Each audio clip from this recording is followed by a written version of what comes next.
tubuh lebam-lebam mengeluarkan darah, dan almarhum itu pinter berenang. Yang kita takutkan diceburkan.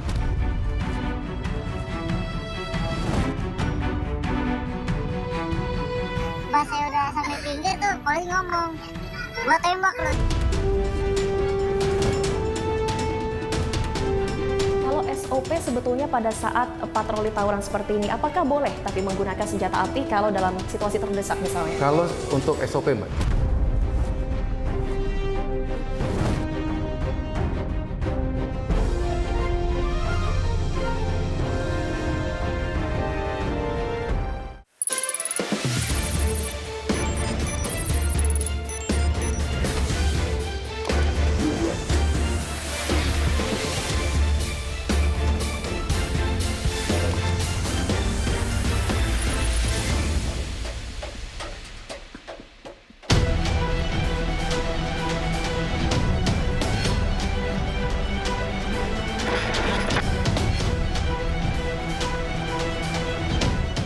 Kasus penemuan 7 jasad remaja laki-laki di Kali Bekasi hingga kini masih menyisakan tanya. Kejanggalan demi kejanggalan diungkap sejumlah pihak. Bahkan muncul dugaan ada kesalahan prosedur saat tim patroli perintis presisi menjalankan tugasnya hingga membuat puluhan remaja yang tengah berkumpul ketakutan dan melarikan diri ke kali. Bersama saya Nadia Valeri, inilah iNews Files.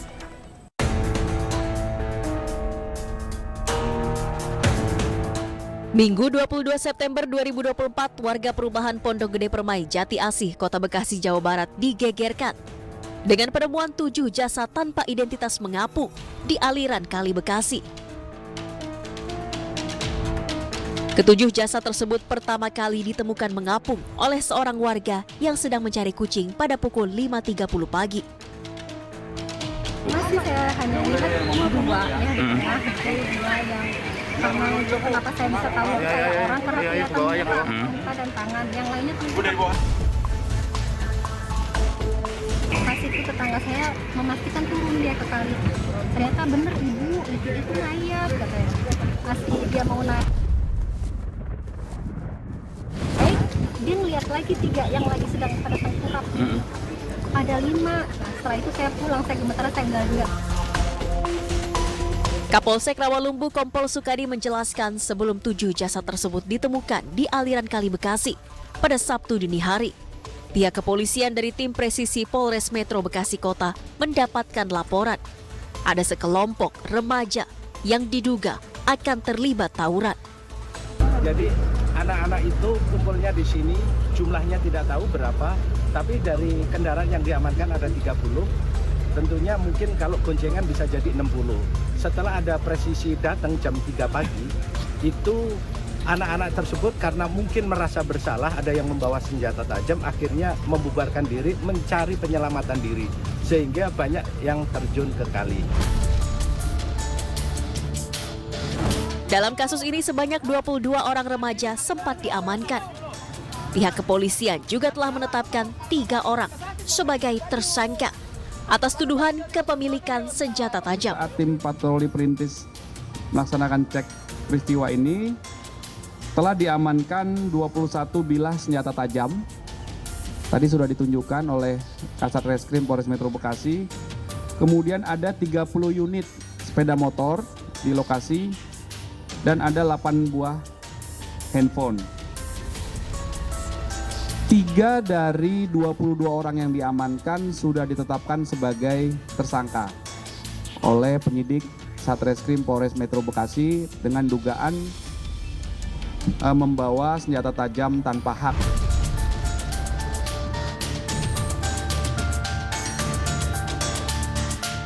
Saat ini kita sedang menelusuri ke titik yang diduga ada lokasi gubuk ataupun sebuah warung yang diduga ini menjadi titik perkumpulan dari para remaja yang terindikasi akan melakukan tawuran dan kemudian kedatangan tim patroli perintis dari Polres Metro Bekasi Kota.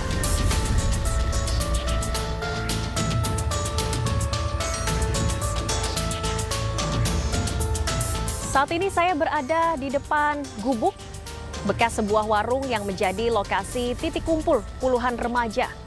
Pada Sabtu dini hari 21 September 2024 lalu, sebelum kedatangan tim patroli perintis dari Polres Metro Bekasi Kota. Gubuk ataupun bekas warung ini berlokasi tepat di depan Jalan Satopati 1, Kecamatan Rawalumbu, Kota Bekasi, Jawa Barat. Jalanan ini memang cukup sepi, tidak banyak dilalui kendaraan bermotor, dan juga sangat minim penerangan. Kita akan langsung melihat bagaimana kondisi gubuk ataupun warung, lokasi titik kumpul puluhan remaja ini. Jalanannya cukup terjal dan saat ini juga masih dipasangkan garis polisi. Berdasarkan keterangan dari pihak kepolisian, ini menjadi lokasi titik kumpul para remaja yang akan dibubarkan oleh tim patroli perintis Polres Metro Bekasi Kota. Dan diduga ada puluhan, jumlahnya mungkin 50 hingga 60 remaja yang berkumpul di sini yang terindikasi akan melakukan tawuran. Dan tidak jauh, hanya berjarak kurang lebih 5-10 meter saja, ini juga langsung berada di tepi Kali Bekasi, Jawa Barat. Kita akan langsung melihat lokasinya sangat dekat ke tepi kali di aliran Kali Bekasi, Jawa Barat. Dan masuk akal jika para remaja yang kemudian ketakutan pada saat kedatangan tim patroli, mereka langsung berlarian dan bahkan beberapa menyeburkan diri ke dalam kali ini. Dan saat ini untuk kondisi di sini sangat minim penerangan. Bahkan saya berada di sini belum mencapai tengah malam, namun kondisinya sudah sangat gelap. Saya akan tunjukkan dengan mematikan lampu di kamera. Kita akan coba mematikan lampu dan melihat perbandingannya. Bagaimana suasana di sini tanpa dan dengan lampu kamera. Ya, inilah saat ini suasananya. Kalau saya tidak menyalakan lampu kamera, kita akan kembali nyalakan. Barulah bisa terlihat. Tanpa lampu, tanpa penerangan, kondisi di sini sangat gelap. Dan ini dengan jalur yang cukup terjal untuk menuju ke kali. Pada saat remaja ini menyeburkan diri ke dalam, kemungkinan mereka sulit melihat, tidak tahu bagaimana kondisinya pada saat menyeburkan diri ke dalam aliran kali tersebut.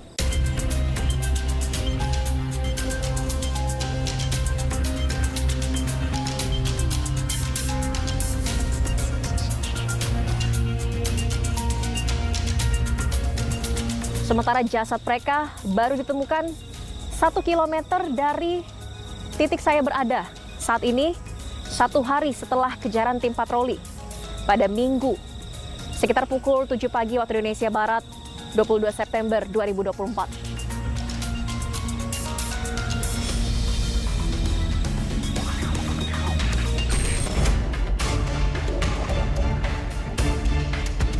Di situ yang bikin saya terpukul dan bikin saya sakit hati. Kenapa kok sampai ini keponakan saya turut jadi korban?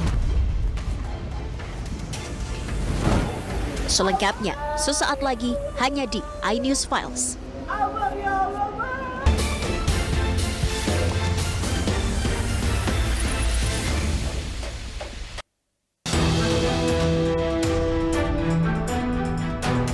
4 hari setelah penemuan 7 jasad remaja di Kali Bekasi, Jawa Barat, Rumah Sakit Polri Kramat Jati, Jakarta Timur berhasil mengidentifikasi seluruh korban. Ketujuh jasad tersebut teridentifikasi berdasarkan data DNA, sidik jari, data gigi, ciri medis, dan barang milik korban. Usai berhasil diidentifikasi, jenazah kemudian diserahkan kepada pihak keluarga masing-masing untuk dimakamkan.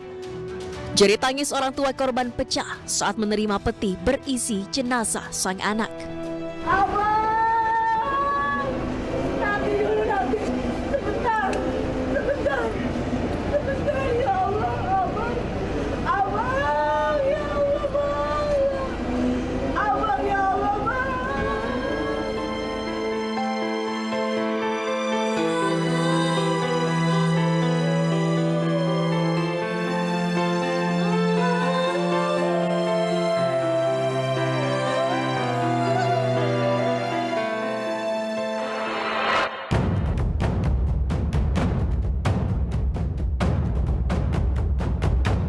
Hasil pemeriksaan, polisi menyebut tidak menemukan luka-luka atau patah pada ketujuh tubuh korban. Namun belum bisa memastikan penyebab kematiannya.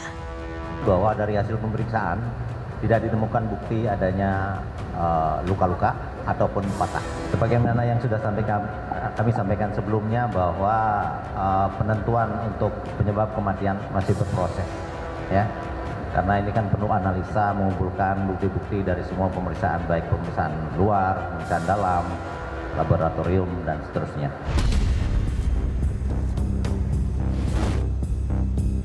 Ketujuh jenazah remaja laki-laki tersebut adalah Ahmad Dafi, 16 tahun, warga Bantar Gebang Utara, Bekasi. Muhammad Farhan, 20 tahun, warga Mustika Jaya, Bekasi. Muhammad Rizky, 19 tahun, warga Rawalumbu, Bekasi. Reski Dwi Cahyo, 16 tahun, warga Bantar Gebang, Bekasi. Rido Darmawan, 15 tahun, warga Tambun Selatan, Bekasi. Rizky Ramadan, 15 tahun, warga Bantar Gebang, Bekasi. Vino Satriani, 15 tahun, warga Mustika Jaya, Bekasi.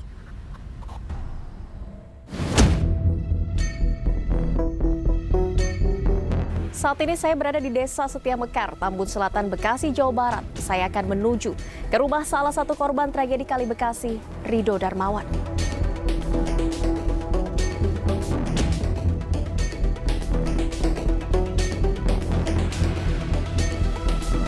Saat ini sudah bersama saya paman dari korban, salah satu korban tragedi Kali Bekasi, almarhum Rido Darmawan, Pak Jailani. Pak Jailani, sebelumnya kami mengucapkan turut berduka cita atas kepergian dari almarhum Rido Darmawan. Semoga amal ibadah almarhum diterima di sisi Allah. Amin. Dan keluarga diberikan ketabahan ya Pak Jailani. Amin. Pak Jailani, pada saat malam terjadinya ataupun juga insiden ini, Rido kemudian pada saat patroli dan ditemukan tewas hari Minggu pagi. Sebelumnya komunikasi terakhir dengan pihak keluarga seperti apa? Kalau komunikasi terakhir itu almarhum pamitnya mau ada acara camping ya. Campingnya itu juga hanya sebatas katanya camping sama teman-teman di daerah Bogor. Yang namanya orang tua ketika anak sudah pamit mau camping, ya nggak ada kecurigaan dong. Dia itu mau berbuat yang sifatnya ada menyangkut kriminal kan, karena izinnya camping gitu kan. Indikasi dari pihak kepolisian kalau almarhum Rido merupakan salah satu dari sekelompok remaja yang sedang berkumpul Sabtu dini hari dan akan melakukan tawuran. Dari pihak keluarga sendiri, mungkin Pak Jailani, apakah sebelumnya sosok Rido ini pernah melakukan hal-hal tersebut? Rido itu anak yang penurut ya, penurut, manja. Karena masih kecilnya saya yang tahu Mbak, saya yang tahu. Masih kecilnya keseharian itu anak saya yang tahu. Bahkan saking manja sama saya, kadang minta jajan pun seperti anak perempuan gitu. Dekat sekali dengan pamannya? Iya, dekat dengan saya, karena semua keponakan saya itu dekat. Di situ yang bikin saya terpukul dan bikin saya sakit hati. Kenapa kok sampai ini keponakan saya turut jadi korban dari insiden penggerebekan yang dilakukan sama petugas keamanan gitu kan.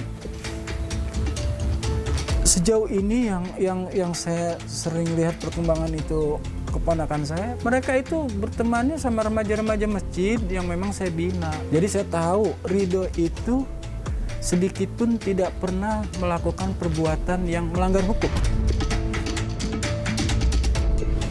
Tidak mungkin melakukan tawuran, melakukan tawuran malam itu? Tidak mungkin, dan ini bukan saya mengada-ngada ucapan saya pertaruhkan di hadapan hukum dunia dan hukum akhirat, saya pertaruhkan.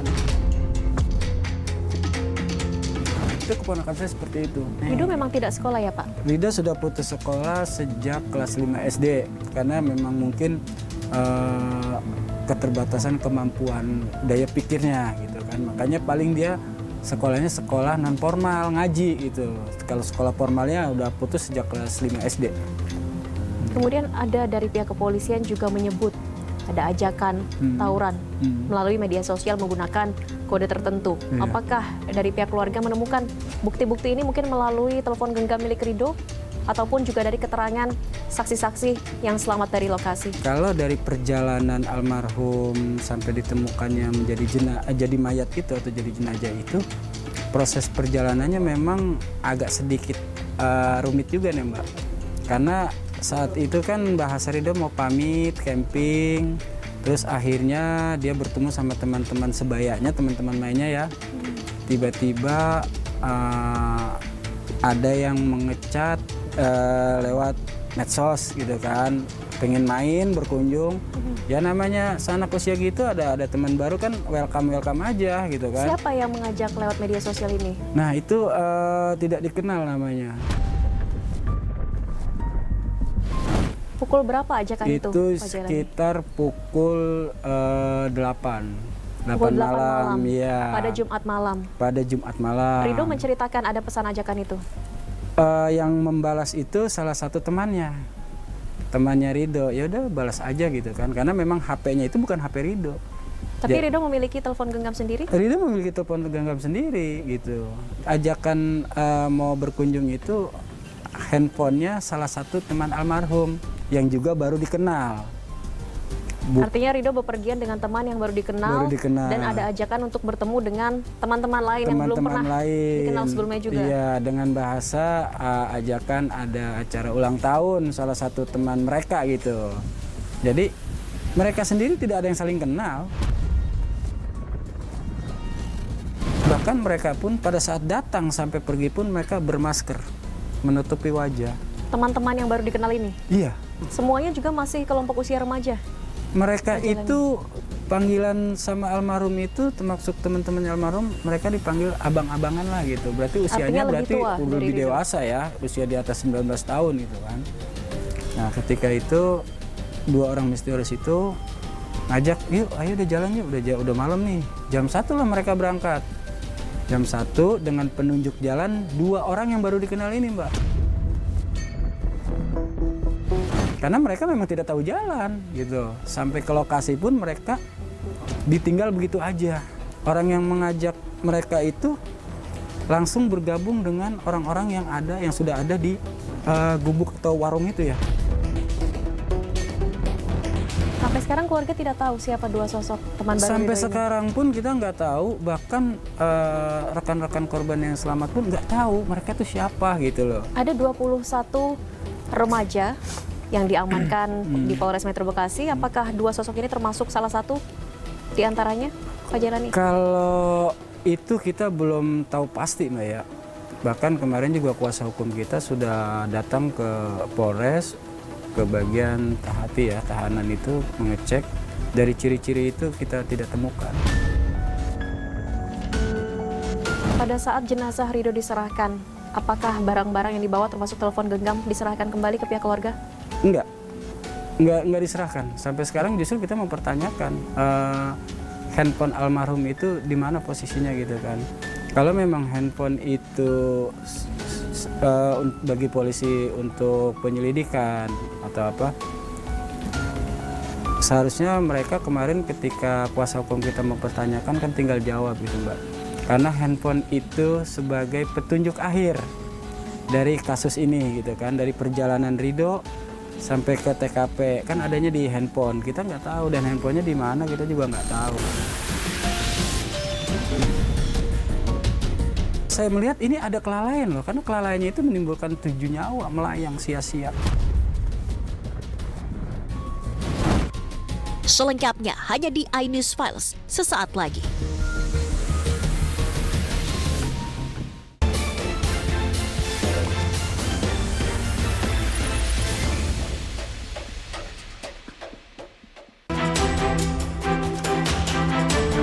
Satu pekan usai penemuan 7 jasad remaja di aliran Kali Bekasi, Jawa Barat, keluarga Ridho Darmawan, salah satu korban, mendatangi lokasi penemuan jasad. Keluarga korban menggelar tabur bunga di pinggir kali sebagai bentuk perlawanan atas tindakan dari tim presisi Polres Bekasi Kota dalam melakukan pembubaran puluhan remaja yang tengah berkumpul. Kuasa hukum keluarga korban Doni Kasdianto mengatakan keluarga masih menunggu hasil autopsi korban. Jika nanti menemukan adanya tindak pidana, pihak keluarga akan menempuh langkah hukum. mengingat kasus ini dinilai banyak kejanggalan. Apakah kematian ini secara wajar atau tidak wajar? Seandainya itu kita temukan di kemudian hari secara kematian ini tidak wajar, akan kita ungkap, kita publis ya, kita umumkan kepada masyarakat bahwa ini tidak wajar. Otomatis aparat hukum harus menegakkan hukum.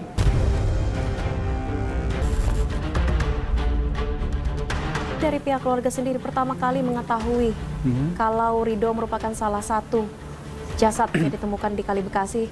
Dari mana informasi didapat? Kalau informasi yang didapat itu keluarga sendiri mencari-cari karena kita mendengar pemberitaan ditemukannya 7 jenazah di Kali Bekasi. Itu pun kita ketahui setelah 3 hari ini korban tidak pulang ke rumah. Dari sejak pamit mau camping sampai ditemukannya jenazah itu korban kok nggak ada kabar. Karena pada saat malam terjadi itu jam 2 malam, jam 2 dini hari itu handphone korban masih online ketika dicek sama ibunya almarhum nih. Oh ini anak masih online gitu. Tapi tidak bertanya tidak bertanya gitu kan, online. Tapi setelah itu udah tidak ada komunikasi. Setelah 3 hari kemudian salah satu kakaknya itu coba mengecek ke Polres Kota Bekasi ya, ke bagian SPKT. Sampai di SPKT diarahkan ke bagian Resmob. Ketika di bagian Resmob itu diberi diunjukin lah foto-foto korban, salah satunya almarhum Ridho. Besok paginya itu kakak korban langsung ke rumah sakit mengecek dengan membawa bukti-bukti identitas, terutama ya dari properti korban, foto-fotonya kan kita kasih seperti, dan akurat 90% bahwa foto yang kita bawa dengan jenazah yang di sana itu sama. Seperti apa kondisi jenazah? Kalau saat ditemukannya kondisi jenazah itu memang sudah mulai agak sedikit membusuk Mbak ya, sedikit membusuk dan mengeluarkan darah. Dengan ditemukannya jenazah sudah beberapa hari dalam kondisi yang sudah membengkak, membusuk begitu, masih mengeluarkan darah juga jenazahnya? Itu 24 jam masih mengeluarkan darah. Masih mengeluarkan darah. Dari pihak keluarga sendiri melihat kejanggalan apa dari jasad Ridho? Kalau kita melihat kejanggalannya begini, pertama, kalau memang ini almarhum mati tenggelam, yang sebagai skala perbandingan itu temannya itu tidak bisa berenang, tapi mereka selamat. Sementara Ridho yang setiap minggu renang kok bisa tenggelam. Dan ketika jenazahnya ditemukan, kok posisinya sudah penuh, ada luka, banyak luka dan mengeluarkan darah. Dan itu yang kita menjadi pertanyaan gitu kan. Korban yang lain pun kita lihat dari foto-foto yang beredar gitu kan, dari foto-foto jenazah yang beredar. Kondisinya hampir sama semua, Mbak. Mengeluarkan darah? Iya, ada yang mengeluarkan darah dan agak sedikit membiru, lebam-lebam gitu kan. Keluarga mempertanyakan ke pihak rumah sakit? Bahasanya masih dalam proses visum dan di forensik gitu. Jadi belum dibuka secara langsung, bahkan sampai sekarang kita nggak tahu hasil visumnya seperti apa. Dengan adanya sejumlah kejanggalan ini dari kasus tewasnya almarhum Ridho, apakah dari pihak keluarga sudah merelakan atau akan menempuh upaya apa untuk mencari kebenaran Pak Jelani? Kalau saya gini Mbak, ini kan kalau saya terimalah ini bahwa ini adalah kematian itu takdir. Tapi kematian itu pasti ada sebab dan musababnya. Nggak ujuk-ujuk orang mati loh Mbak. Keluarga secara prinsipnya menerima kematian almarhum karena sebagai takdir. Yang kita pertanyakan adalah penyebab kematiannya.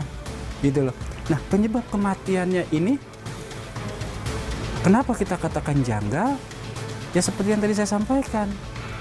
Kok bisa ada tubuh lebam-lebam mengeluarkan darah dan almarhum itu pinter berenang gitu loh. Yang kita takutkan almarhum ini diceburkan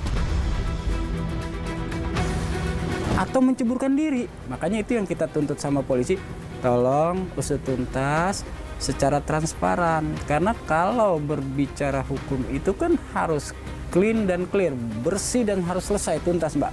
Nggak boleh yang namanya abstrak atau samar-samar, apalagi mandek. Itu yang nggak saya terima. Enak tidak enak jawaban keterangan polisi akan kami terima ketika memang penyelidikan ini tuntas dilakukan. Jadi kita bukan menuntut institusi polisinya macam-macam ya, kita cuma menuntut dalam proses SOP-nya itu sudah tepat belum gitu kan? Karena setahu saya ketika melakukan patroli terus ada kelompok sekumpulan remaja bergerumul gitu kan, pasti kan ada cara-cara humanis dulu. Ngapain? Ayo sini kumpul dulu, periksa dulu gitu kan. Nggak ujuk-ujuk langsung bikin anak-anak panik. SOP ini dipertanyakan. Nah, SOP-nya yang kita pertanyakan. Kalau memang mereka itu mau melakukan tawuran, oke, nggak masalah buat saya. Polisi ada yang melepas tembakan nggak masalah karena untuk membubarkan massa ya. Nah, di situ fakta di lapangan belum terjadi tawuran. Gitu loh, belum terjadi tawuran dari saksi yang ada di situ. Yang kita pertanyakan belum terjadi tawuran kok sampai seperti itu, bahkan sampai timbul korban jiwa. Saya melihat ini ada kelalaian loh, karena kelalaiannya itu menimbulkan 7 nyawa melayang sia-sia. Gitu loh. Kalau memang mereka terjebur atau menceburkan diri, secara tidak langsung juga polisi itu kan harusnya tetap menelusuri gitu loh. Masih mencari yang menyebur itu, apakah ada upaya-upaya penyelamatan gitu Mbak, yang kita pertanyakan. Ternyata kan yang menyebur itu kan mereka menyelamatkan diri sendiri. Tidak ada bantuan dari Nah pihak polisi. itu menurut yang pada selamat itu tidak ada bantuan. Baik, terima kasih banyak Pak Jailani atas waktunya. Terima kasih. Untuk iNews Files, semoga hasil bisa cepat didapatkan oleh pihak keluarga agar juga bisa mendapatkan kepastian apa yang menyebabkan kematian dari almarhum Ridho Darmawan. Terima kasih banyak Pak Jailani, sehat selalu.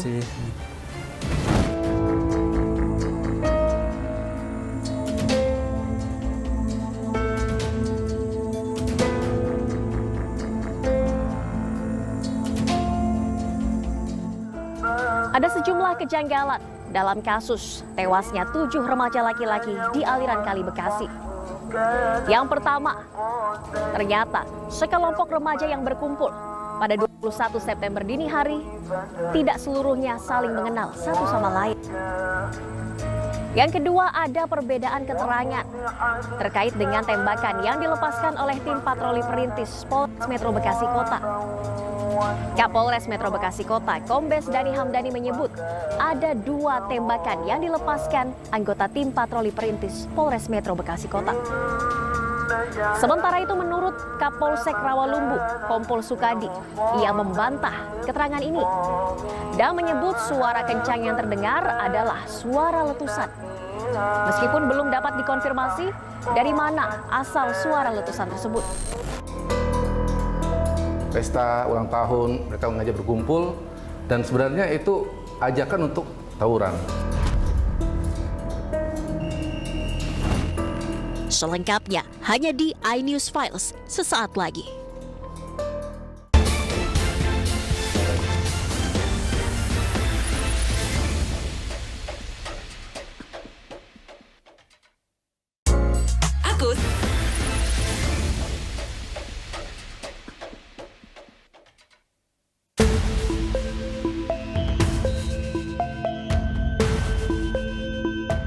Selasa 24 September 2024, Komisi 3 DPR RI mendatangi lokasi ditemukannya 7 jasad remaja di Kali Bekasi, Jawa Barat. Kedatangan para anggota Dewan untuk mengetahui kronologi kejadian yang menyebabkan ke-7 remaja tewas. Wakil Ketua Komisi 3 DPR RI 2019-2024, Habibur Rahman, meminta agar pihak kepolisian dapat segera menuntaskan kasus ini dengan transparan. Di tempat kejadian ditemukan sekelompok pemuda ya yang diduga akan tawuran oleh patroli dari Polres Jakarta Metro Kota Bekasi. Lari ke belakang situ, ternyata itu memang kali langsung kali yang ada palungnya. Palungnya itu 6 meter. Cuma kayak sama ya. Gabung. Jadi air muter tuh. Ya, itu kelihatan sekali tuh air muter tuh, karena hujan kita lihat tuh ada kayak pusarannya itu. Pusara kayak pusara. Nah, mungkin itulah yang menjadi penyebab. Kita nggak mau berasumsi dulu, kita hormati proses investigasi yang dilakukan oleh Polres Metro Kota Bekasi. Kita dukung teman-teman kerja maksimal ya, supaya kasus ini bisa terungkap. Sementara pengakuan mengejutkan datang dari 2 remaja yang berhasil selamat saat melarikan diri dari kejaran polisi. Di mana saat tim presisi Polres Metro Bekasi Kota datang, sempat terdengar suara tembakan sebanyak 2 kali. Bisa nyampe ke sini itu dalam rangka acara apa sih? Acara selamat ulang tahun Pino. Ulang tahunnya Pino, gitu. Nah, itu yang ngajak siapa kalau adek? Pino, adanya? Saya diajak teman. Diajak teman. Nah, jam berapa nyampe sini waktu itu? Nyampe sini jam setengah 3. Nah, terus setengah 3 nyampe sini udah rame teman-temannya, udah rame. Nah, terus waktu itu gimana tuh? Pas ada polisi itu bisa jadi ada polisi gimana tuh? Pas jadi ada polisi tuh dijadiin temen. Pas ngerebutan temen polisi. Gerebek, peringatan tembakan 2 kali. 2 kali, terus kalian bubar ketakutan gitu ya? Kalau ada kemana waktu kabur itu? Arah sana Mbak. Nyemplung kali ini ya? Nyebrang, bisa sampai seberang? Ya, nyebrang. Terus habis itu kemana adik? Ke Pasar Pocong. Oh, ke arah Bogor ya berarti, Pasar Pocong. Terus pulang? Pulang. Itu sendirian atau masih ada temannya waktu? Sendirian. Sendirian. Kalau adanya sendiri gimana? Saya juga pas polisi datang tuh langsung nyebrang sama terusannya perumahan dekat Pasar Pocong. Oh gitu. Itu dengar juga tembakan? Pas saya nyebur tuh, polisi ada teriak, "Woi, muter balik." Gitu. Pas saya udah sampai pinggir tuh, polisi ngomong, "Gua tembak loh dia," tapi saya nggak dengar suara tembakan.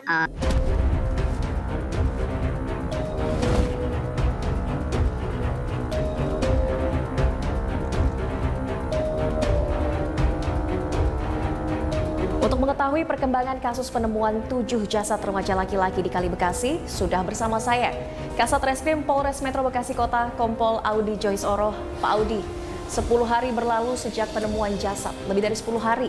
Apa perkembangan terbaru kasus ini, Pak Audi? Jadi kami masih proses pemeriksaan saksi-saksi ya, terkait identitas dari ke-7 jenazah. Jadi setelah terakhir kemarin kita bisa mengidentifikasi dari ke-7 jenazah, kita melakukan proses penyelidikan terhadap kaitan dari ke-7 jenazah itu ditemukan sampai ke kemungkinan berawal dari mana mereka nih melompat ke sungai tersebut. Dan ada sejumlah remaja yang diamankan Polres Metro Bekasi Kota. Benar. Jadi ini kan berawal dari kejadian pada tanggal 21 September jam 3.30 dini hari Sabtu tersebut. Dari tim patroli berhasil mengamankan sekitar 22 orang. 22 orang ini memang dari ke-22 orang ada 3 orang yang kedapatan membawa sajam. Ini barang bukti yang tajam yang diamankan ya Pak yang berhasil diamankan pada saat itu, dan ada juga yang memegang pada saat itu tangan membawa senjata. Gitu. Dari 22 orang, 3 orang yang kedapatan membawa senjata tajam. Posisinya pada saat itu dibawa dengan tangan. Mereka memegang dengan tangan. Apa yang akan dilakukan dengan sajam itu? Mereka berencana pada saat itu melakukan tawuran. Jadi mereka berkumpul di tempat tersebut, memang sedang merencanakan untuk mencari lawan tawuran mereka. Kejadian ini berawal dari tim patroli yang melakukan patroli pukul 3 dini hari, Sabtu dini hari, ya Pak Audi. Dari mana tim patroli mendapatkan informasi ada remaja yang berkumpul-kumpul dan terindikasi tawuran? Jadi tim patroli presisi itu juga melakukan patroli siber, Mbak. Nah, dari hasil patroli siber tersebut, tim patroli presisi memperoleh satu akun Instagram yang saat itu sedang melakukan live Instagram. Nah, mereka dalam live Instagramnya itu mengajak orang anak muda untuk berkumpul bersama mereka di suatu tempat. Nah, dari informasi tersebut, akhirnya tim patroli presisi melakukan penyisiran untuk mencari nih di mana lokasi mereka berkumpul, hingga akhirnya ditemukan di suatu warung di daerah Cipedawa itu. Ada kode-kode atau kalimat yang diucapkan apa yang mengarah ke remaja ini akan berkumpul untuk melakukan hal yang tidak semestinya, begitu Pak? Ya, mereka itu untuk mengajak anggota atau anak-anak lain untuk berkumpul itu dengan kode ajakan pesta. Gitu. Pesta ulang tahun, mereka mengajak berkumpul, dan sebenarnya itu ajakan untuk tawuran. Itu dari keterangan ke-23 saksi yang kami periksa. Baik, ini kan ada sejumlah sajam yang diamankan. Apakah dalam ajakan tersebut juga ada ajakan untuk membawa senjata tajam atau ini sudah diketahui sebelumnya karena sudah pernah terjadi, Pak Audi? Jadi sajam ini kami masih dalamin, tapi pada saat itu memang kita dapatkan kondisi ke-21 bilah sajam ini ada di lokasi tersebut. 21 bilah sajam, hanya 3 tersangka yang saat ini ditahan di Polres Metro Bekasi. Sisanya? 3 tadi tertangkap tangan dipegang oleh 3 tersangka yang saat ini sedang diproses. Itu mereka mungkin pada saat itu karena mereka melihat tim patroli sehingga mereka berlarian, berhamburan, mereka meninggalkan sajam di situ. Baik, Pak Audi, kalau kita melihat senjata tajam yang diamankan ini nampaknya bukan senjata biasa yang dijual di pasaran, Pak Audi. Ini modifikasi atau seperti apa? Jadi kalau hasil kami analisa dan keterangan dari mereka, dari saksi-saksi yang memang mengetahui sajam ini merupakan senjata tajam memang modifikasi, Mbak. Jadi berjenisnya celurit ini, jenis celurit. Kalau jenisnya sendiri mereka menyebut ini adalah senjata cocor bebek seperti itu, karena ada lengkungan di ujungnya dan senjatanya panjang. Modifikasi dari celurit Modifikasi mungkin? dari celurit. Baik, dari keterangan pelaku yang diamankan, ini apakah rakitan atau diperoleh dari mana senjatanya? Untuk hal itu masih kami dalamin, Mbak. Kami masih dalamin, kami proses penyelidikan lebih lanjut untuk mengetahui dari mana sih mereka memperoleh senjata-senjata ini. Dan itu kami harapkan kita dapat lebih jelas gambarnya setelah kami lakukan pendalaman dan penyelidikan lebih lanjut. Apakah senjata-senjata tajam ini sudah pernah dipakai dalam aksi tawuran sebelumnya? Itu dalam proses pendalaman kami, Mbak. Baik, dari keluarga ataupun juga dari korban selamat menyatakan ada mendengar suara tembakan, Pak Audi. Ini bisa dikonfirmasi apakah tim patroli ada membawa senjata api pada saat pembubaran kerumunan ini? Tentu saja tim patroli ada membawa senjata, tapi dari keterangan saksi-saksi yang kami ambil keterangan terkait peristiwa tersebut, khususnya dari 23 saksi yang memang ada di lokasi kejadian, ini mereka tidak mendengar sama sekali adanya suara letusan ataupun tembakan. Dan tim patroli tidak menembakkan senjata api? Kami juga memeriksa tim patroli, mereka tidak mengeluarkan tembakan senjata api. Tapi membawa pada saat itu? Membawa, tapi tidak mengeluarkan tembakan. Kalau SOP sebetulnya pada saat patroli tawuran seperti ini, apakah boleh tapi menggunakan senjata api kalau dalam situasi terdesak misalnya? Kalau untuk SOP, Mbak, dalam situasi terdesak yang membahayakan petugas kepolisian, itu diperbolehkan menggunakan upaya represif. Kasus ini ada belasan, kalau tidak salah, tim patroli perintis yang diperiksa Propam Polda Metro Jaya. Hasilnya seperti apa, Pak Audi? Kalau untuk pemeriksaan Propam itu kewenangan dari Propam dan kami tidak masuk dalam materi tersebut, Mbak. Kami hanya fokus terhadap adanya kemungkinan pidana terkait dengan peristiwa yang terjadi untuk remaja-remaja tadi. Remaja-remaja tersebut. Berapa jumlah anggota yang diperiksa tapi pasca penemuan jasad ini? Kami memeriksa 9 anggota patroli terkait mereka yang pada saat itu hadir dan melakukan patroli di tempat tersebut. Tapi saat ini sudah kembali bertugas? Sudah kembali bertugas. Pak Audi, pada saat tim patroli perintis melakukan pengejaran terhadap kelompok remaja ini, apakah melihat ada sejumlah remaja yang menyebur ke Kali Bekasi? Dari hasil keterangan yang kami peroleh dari ke-23 saksi yang kami amankan pada saat 22 saksi yang diamankan dan tambahan satu saksi yang memang berhasil melarikan diri dan kami mintai keterangan juga. Jadi pada saat tim patroli datang 30-50 meter dari titik mereka berkumpul, itu sekumpulan anak muda ini sudah melarikan diri, berhamburan melarikan diri. Jadi sudah bukan dikejar ya. Adanya patroli ini. Ya, jadi patroli pada saat mendekat datang, mereka melihat, mereka langsung menyampaikan ke teman-temannya ada patroli, mereka berlarian melarikan diri. Tapi ada upaya dari petugas untuk mengejar. Jadi pada saat mereka melarikan diri dari sekumpulan anak muda ini, ada yang melarikan diri ke pemukiman warga, ada yang melarikan diri ke tempat lain, dan ada juga yang meloncat ke sungai. Nah, sebagian besar ini jumlahnya pada saat itu diperkirakan antara 60-90 orang. Jadi setelah sebagian orang yang meloncat, ada juga sebagian orang yang memang tidak kuat dan kembali ke pinggir, mereka berteriak minta tolong. Nah, pada saat itulah tim patroli presisi mendengar dan melakukan pertolongan kepada mereka. Memberikan pertolongan artinya kepada korban yang berhasil diselamatkan pada waktu itu ya? Iya, benar. Dan apakah tim patroli mengetahui masih ada sejumlah remaja yang hilang mungkin dari keterangan kelompok lain yang berada di sana dari korban-korban selamat? Saat itu kondisinya tidak memungkinkan adanya informasi tersebut. Karena jadi dari mereka yang diamankan pun mereka juga tidak mengetahui siapa saja yang melompat, terus berapa banyak yang melompat, itu tidak ada yang mengetahui juga. Dan memang sebagian besar juga ada yang berhasil menyeberang. Jadi untuk kondisi yang masih mungkin di dalam air atau bagaimana tidak bisa diketahui pasti. Jadi memang dari petugas pun tidak mengetahui masih ada 7 remaja yang terjebak di aliran kali. Dari kasus ini sejauh ini sudah ada 21 bilah sajam yang diamankan dan juga 3 tersangka yang ditahan. Apakah ini masih akan berproses lagi penyelidikannya dan kapan target penyelesaian kasus ini, Pak Audi? Ini kami masih melakukan proses pendalaman penyelidikan untuk mengungkap terangnya peristiwa tersebut sehingga menjadi satu kesatuan yang utuh. Nah, jika semua fakta-fakta sudah kami peroleh dan kami rangkai menjadi satu kesatuan utuh, kami akan secepatnya menyampaikan hasil tersebut ke masyarakat. Ada target waktu kapan bisa dilakukan? Secepatnya, Mbak, kami sampaikan. Baik, dari ini juga publik menantikan ya Pak Audi, apa langkah dari pihak kepolisian setelah ada kasus seperti ini, ada patroli tawuran yang berujung pada kematian sejumlah remaja, dan ini juga semoga bisa terungkap seterang-terangnya supaya bisa memberikan juga kelegaan bagi keluarga korban yang ditinggalkan. Terima kasih banyak Kasat Reskrim Polres Metro Bekasi Kota Kompol Audi Joyce Oro atas waktunya di iNews Fans.